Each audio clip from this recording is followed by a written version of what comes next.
नमस्कार दोस्तों, बहुत बहुत स्वागत है आपका गर्भित ऑनलाइन क्लासेस में।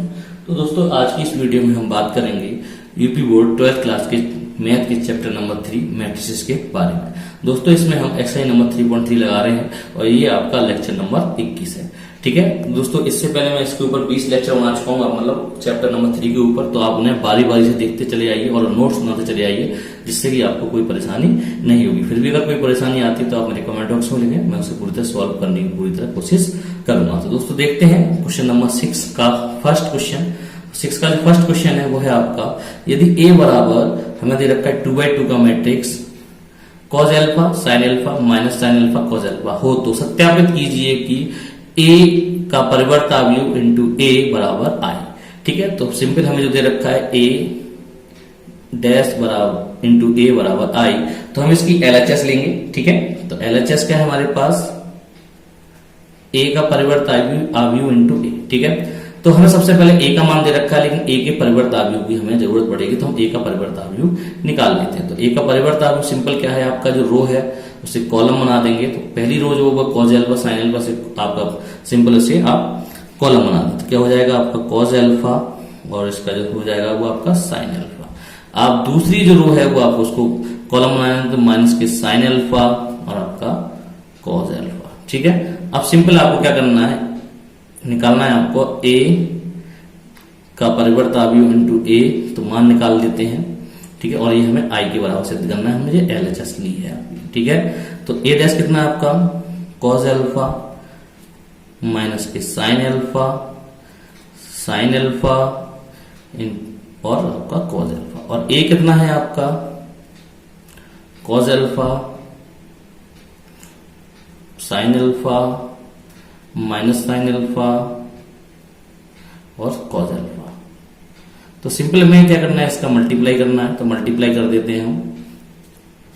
मल्टीप्लाई करेंगे तो इसके लिए सिंपल क्या करना है, इस तरीके से आप साइन लगा लीजिए। तो पहली रो, ठीक है, और एक एक करके कॉलम में हम गुणा करेंगे। ठीक है, तो कॉज इंटू कॉज एल्फा गुणा करेंगे तो आपका हो जाएगा कॉज स्क्वायर एल्फा। ठीक है, माइनस के हो जाएगा आपका, मतलब आपका संगत पद में संगत पद गुणा होता है, तो दूसरे का दूसरे गुणा होगा, तो माइनस माइनस क्या हो जाएगा आपका प्लस साइन स्क्वायर एल्फा।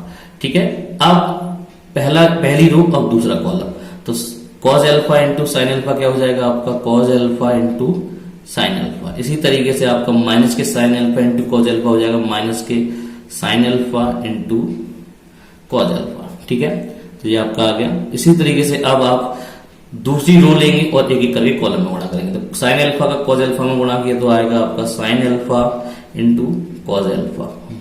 अब कॉज एल्फा का माइनस साइन एल्फा में गुणा करेंगे तो माइनस के आपका cos alpha into sine alpha.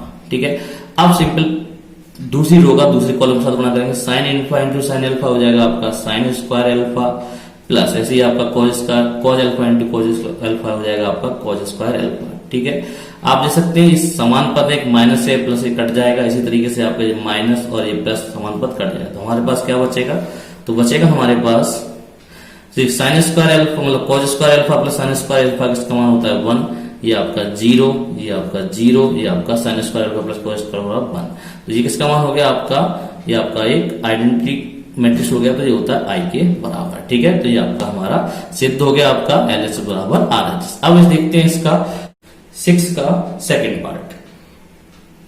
तो 6 का जो सेकंड पार्ट है वो भी आपका सेम टू सेम क्वेश्चन दे रखा है। ए बराबर हमें दे रखा है, यदि ए बराबर हम 2x2 का मैट्रिक्स दे रखा है sine alpha cause alpha minus cos alpha sine alpha हो तो सत्यापित कीजिए ए डैश इंटू ए बराबर आई। सिंपल हमें क्या करना है, इसकी एलएचएस लेनी है, तो एलएचएस कितनी है ए डैश इंटू ए। ठीक है, तो अब पहले हमें ए डैश की जरूरत पड़ेगी, तो ए डैश हम निकाल लेते हैं। ठीक है, तो ए डैश कितना हो जाएगा आपका, इसकी जो आपकी रो है उसे कॉलम बना देते हैं, तो जो आपका रो है आपके साइन एल्फा और ये आपका कॉज एल्फा, तो कॉज एल्फा आपका नीचे पहुंच जाएगा। इसी तरीके से दूसरी जो रो है उसे कॉलम बना देते हैं, तो माइनस के कॉज एल्फा और आपका साइन एल्फा। ठीक है, तो सिंपल अब हम क्या करते हैं, ए डैश इंटू ए का मान निकालते हैं, तो ए डैश इंटू ए, तो ए डैश का जो मान है वो है हमारे पास sine alpha minus cos alpha, और जो हो जाएगा आपका कॉज एल्फा प्लस के साइन एल्फा इंटू ए का मान जो है वो आपका साइन एल्फा और कॉज एल्फा, तो हो जाएगा माइनस के कॉज अल्फा और ये आपका साइन अल्फा। ठीक है, ये मान आपका ए का ये दे रखा है। सिंपल आप क्या करना है, हमें मल्टीप्लाई करना है। देखते हैं मल्टीप्लाई करने पर कितना आता है। तो पहली रो और पहला कॉलम साइन अल्फा का गुणा साइन अल्फा में किया तो आ जाएगा आपका साइन स्क्वायर अल्फा। इसी तरीके से माइनस कॉज अल्फा का माइनस कॉज अल्फा में गुणा करेंगे तो प्लस का आएगा आपका कॉज स्क्वायर अल्फा। ठीक है, अब पहली रो और दूसरा कॉलम साइन अल्फा का कॉज अल्फा में गुणा किया तो आएगा आपका sine alpha into cos alpha. Minus cos alpha का साइन अल्फा में गुणा करेंगे तो आएगा माइनस के आपके cause alpha into sine alpha. ठीक है, ये आपका पहली पंक्ति का दोनों कॉलम में गुणा हो गया। अब बात करेंगे दूसरी पंक्ति का दोनों कॉलम में गुणा करेंगे तो cause alpha into sine alpha हो जाएगा आपका cause alpha into sine alpha. इसी तरीके से साइन अल्फा का गुणा करेंगे कॉज माइनस के कॉज अल्फा में तो आएगा माइनस के sine alpha into cos alpha. इसी तरीके से अब दूसरी पंक्ति दूसरा कॉलम कॉज अल्फा का गुणा कॉज अल्फा में किया तो आएगा आपका कॉज स्क्वायर अल्फा प्लस इसी तरीके से साइन अल्फा गुणा साइन अल्फा में किया तो साइन स्क्वायर अल्फा। ठीक है, तो आप देखेंगे ये दोनों पद आपके समान है और एक प्लस का और एक माइनस का कट जाएगा। इस तरीके से आपका ये भी कट जाएगा। तो क्या बचा अभी हमारे पास sine square alpha plus cos square alpha मतलब 1, ये हो गया आपका 0। इसी तरीके से ये भी 0 और ये आपकी cause square plus alpha plus sign square alpha ये भी होता है आपका 1, जो किसके बराबर हो गया आपका आई के बराबर। तो ये दोनों हमने क्वेश्चन सिद्ध कर दिए। और ये आपका सबसे बड़ी बात यह है कि सबसे बड़ी बात ये जो क्वेश्चन है वो आपका मोस्ट इंपोर्टेंट क्वेश्चन है 6, तो आप इस क्वेश्चन को जरूर लगाकर जाएं। ठीक है, अब बात करते हैं क्वेश्चन नंबर 7 की।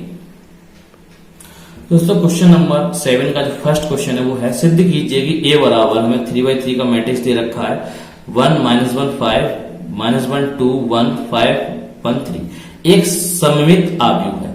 दोस्तों सममित आव्यूह की परिभाषा क्या कहती है कि ए का अगर हम परिवर्त आव्यूह निकालें तो वो ए के बराबर ही मिलना चाहिए। ठीक है, तो कहने का मतलब अब हमें जो ए का मान दे रखा है उसका हम परिवर्त आव्यूह निकालते हैं। अगर हमें सेम टू सेम वही आव्यूह मिलता है तो वो हमारा सममित आव्यूह होगा।